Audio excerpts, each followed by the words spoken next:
Hey guys, What5 here with episode number 7 of our Borussia Dortmund career mode on Next Gen FIFA 21. We're kicking it off with the player of the episode, and that was going to be Erling Haaland. He got an assist in the game against Hoffenheim, 2 goals against RB Leipzig. Even though both results weren't the best, he still was probably the best performing player on the pitch in both of those games. Even though he maybe he should have more goals than he's got right now. He's fluffing his lines quite a few times when he's through on goal, but that should change. The further we get into the season, the kind of more confidence he gets, the higher rating he gets, he should grow further. But to kick this episode off, we're taking on Hamburger in the DFB Pokal. And I think the DFB Pokal is a really nice looking trophy. Like, the actual trophy itself is a really nice looking one.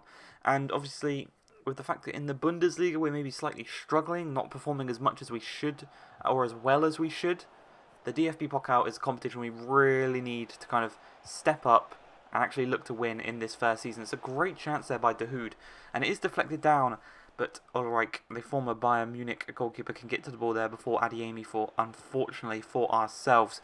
25 minutes in, you can see the chances are mostly coming our way, and the thing is, they're playing a 3 at the back, but they're not. They're playing with a set of midfielders, right midfielder and a left midfielder, and then a left forward and a right forward. So they were just so difficult to defend against, as Dahoud has another chance, this time from long range. But from the resulting goal kick of that chance, they're going to get the ball upfield. Thankfully, Akanji can get his head on it, and we actually do look to get the ball away here as Reina, the Brazilian centre-forward on loan from Real Madrid, I do believe it is, plays the ball into Adeyemi. A couple of step-overs, just trying to get it out wide, dinks it in cross, and again, Dahoud coming from deep. He's playing the position Emre Can normally plays, where he's kind of got the licence to roam further up the pitch.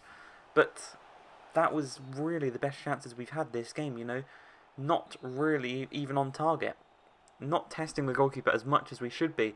As they get a free kick from deep, they drill it into the box, but thankfully for ourselves, we get it away quite nicely. But Wagnerman, a player we know well from our Wolfsburg career mode last year, he has a chance here from, as I said, that left midfield position. He's got a 5-star weak foot, Wagnerman, so he can play on either side. But thankfully from that resulting corner, we do get the ball away, but it is going to go right back at us here as Lesnar. I think Lesnar's a former Dortmund player, if I'm incorrect now, I do apologise. But Dudziak plays the ball through to Wintzmeyer. And Lunin, he is struggling in goal. He is struggling. He's conceding a lot of goals, a bit too many for my liking. And obviously that's why he's playing in this competition.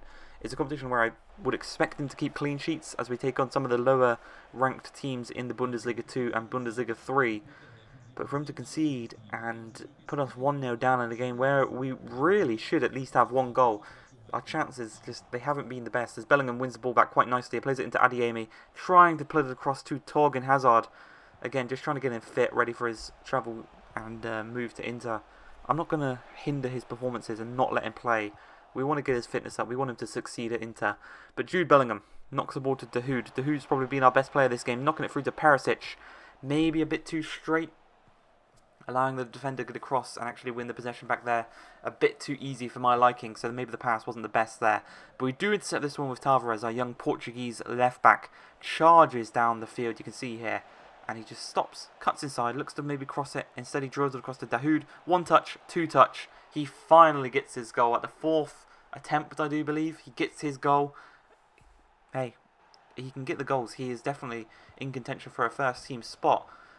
Obviously, Emre Can is getting some goals, but Dahoud, from the same position, he's actually getting forward really nicely. So maybe he could have kind of a rejuvenization in his career here at Dortmund under us, as Hazard is played through 3 minutes remaining. Adeyemi gets his head on it. Adeyemi, underrated when it comes to his heading ability.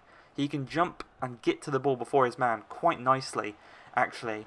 As you can see, this game does actually go to extra time. And a chance here, Lunin concedes 5 minutes into the extra time. Thankfully, the man was offside.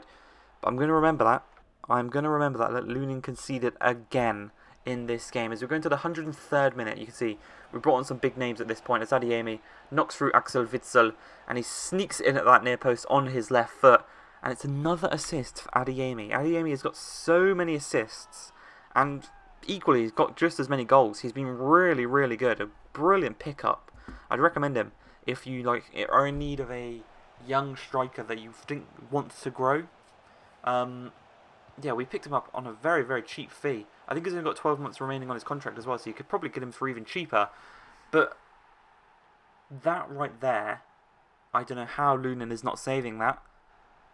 Well done to the attacker, Winsheimer, getting his second goal of the game. Holds off the defender really nicely and then just pivots, strikes it into that bottom left-hand corner. Maybe Lunin, maybe it was a bit too far in the corner. It's kind of more placement over power.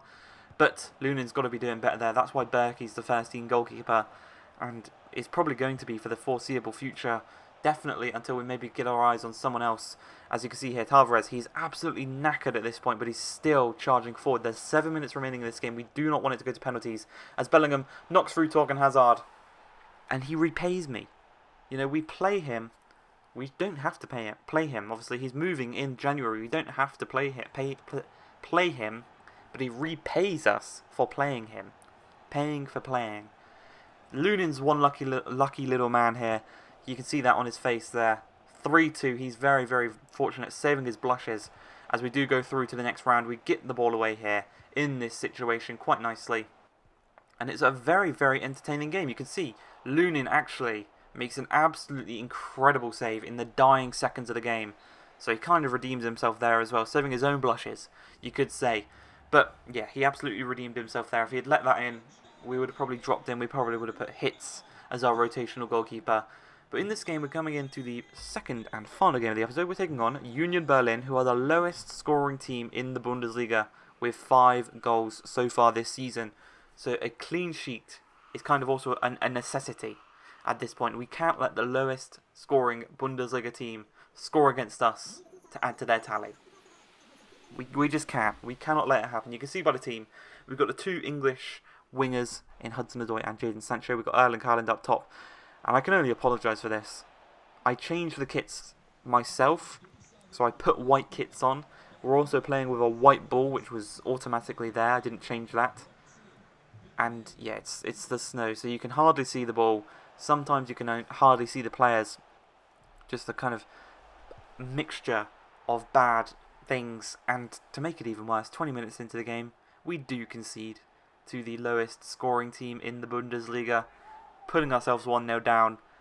And it's just it's a concoction, it's a cocktail of piss poor mistakes. As something I remembered about this point during the game, they've got Karius in goal. Karius is a goalkeeper low on confidence at the kind of the best of times. So we're just going to take some pop shots from here, there. You can see there a pop shot by Julian Brandt is actually quite easily caught by Karius, but we're just going to keep that in note. Circa Gareth Bale. Just remember that. Remember that Gareth Bale shot. And with Jadon Sancho played through brilliantly, one-on-one with Karius, and it's a nicely placed finish for Jadon Sancho. The assist coming from, I believe, Erling Haaland. So, putting his name in the hat for the player of the episode. Could he do so in this game if we can get the comeback? All for it. All for it. Erling Haaland with back-to-back player of the episodes. Be the first time that's happened so far this series. But 35 minutes in. A chance here for Union Berlin as Jatta out wide into Cruz, formerly of Werder Bremen, formerly of Fenerbahce, I think it was. And I have no idea what happened there. I'm not sure if Berkey got the save or if Delaney got the block. Something happened, and it's just again, thankfully we got the ball away. As Julian Brandt finds Emre Can. Can just dribbling around, trying to find a bit of space. He finds Schultz out wide. Schultz finds Hudson-Odoi. He's got the skills. Eventually he goes back to Schultz. Schultz to Can, just quick passing, confusing the defence of Union Berlin. We eventually get the strike off with Haaland on his left foot, trying to get in at the near post, but it's not really a high kind of percentage chance to be taking from that opportunity. But Meunier dinks the ball into Haaland, takes it down. First shot saved, second shot on his right foot. Unfortunately denying Meunier of the assist, but Erling Haaland gets a goal on the 45th minute. And I think this is the turning point for Erling Haaland this season. This game right here, because he, in this second half, he goes off. He plays really, really well. Actually, just before the hour mark, Delaney. Obviously, he's a natural centre midfielder, so he's got the dribbling ability. Takes it out from the back, playing it into Haaland. Haaland knocks it through to Julian Brandt. One-on-one with the goalkeeper, and it's a lovely strike. It's another assist for Erling Haaland. It's another goal for Julian Brandt from that centre attacking midfield position, and it's now 3-1 against Union Berlin. They're a team we should be smashing all day of the week, every day of the week, and it's Marco Reus coming on for Hudson-Odoi. I want to try Marco Reus out on that left winger position. Obviously, we play him at cam most of the time, but he did used to play as a left midfielder, so I just want to try that out, see how he plays out there, see if he's still got it. As Maganani, the goal scorer against us, plays it to Jata. Jata looking to trying to skip past Witsel, but it's a great interception from Witsel on the edge of our own box. As Brandt knocks it through to Haaland, they've only got 2 defenders back. They're trying to get back into this one. They've sent everyone forward, and we punish them for it. 4-1. Erling Haaland with 2 goals and 2 assists in this game. Absolutely brilliant performance from him, and it's definitely putting his name in the hat for the player of the episode. As with 5 minutes remaining, Witsel knocks the ball to Julian Brandt. Brandt is just going to dribble around, finds Emre Can. He's probably our most skillful player. It's between him and Jadon Sancho. Julian Brandt, I'm kind of torn between the two of them, but with Julian Brandt doing skills like this, flicking it over his opponent's head, skipping past another, and then tucking it past Karius, that's one of the goals of the season so far. It's a lovely piece of skill, piece of individual skill to get us the 5th goal in this game, and that is really kind of going to be that. As you can see, we approach the final minutes of the game. We knock the ball through to Jadon Sancho. He's just going to turn into Emre Can. Continue his run. Unfortunately, the referee does blow his whistle, but you can see why. We're 5-1 up. I hope you guys have enjoyed this episode, though. If you have, please like, subscribe, and peace.